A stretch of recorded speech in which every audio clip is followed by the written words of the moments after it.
এই যে এই জায়গায় 3টা লুপ, এই পাশে 3 এই জায়গায় 3টা লুপ, কালার করে কই এই জায়গায় আবার 2টাকে এইরকম ফাঁক। এটা ভাই আমরা জয়েন দিয়েছি যে মাঝখানে কেবল শর্ট হয়ে গেছে তার, এই কারণে এটাকে জয়েন দেওয়া হয়েছে এই যে। এটা জয়েন্ট।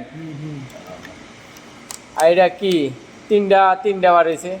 এটা আমাদের 6 সেট ইয়ারিং করছি, 6 সেটের 12 মাথা, 6 মাথা করে 12 মাথা।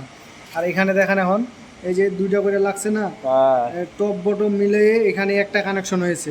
এটা ধরেন W1 এই পাশের, আর এই পাশের কালারটা তাহলে W2 ধরতে হবে। এই জায়গার টপ বটম 2টা মিলে কানেকশন দেওয়া হয়েছে, মানে এই সাইডে এক কানেকশন, এই সাইডে এক কানেকশন, মানে এক সাইডে 1 রাখছি, এক সাইডে 2 রাখছি। আমরা এটাকে 6 মাথা বের করবো। 6 মাথা বের করে এখন আপনি স্টার ডেল্টা চালাবেন না ডেল্টা চালাবেন না স্টার কানেকশন চালাবেন, এটা বাইরে থেকে যে কোনোভাবে চালাতে পারেন আপনি, আপনার মন যেভাবে চায় সেভাবে চালাতে পারবেন। ঠিক আছে। লোডের উপরে এটা নির্ভর করবে যে আপনার মোটরটা কীভাবে চলবে, কী পরিমাণ লোড লাগবে, সেভাবে কানেকশন দিতে হবে। আমরা এখান থেকে 6 তার বের করে দিলাম।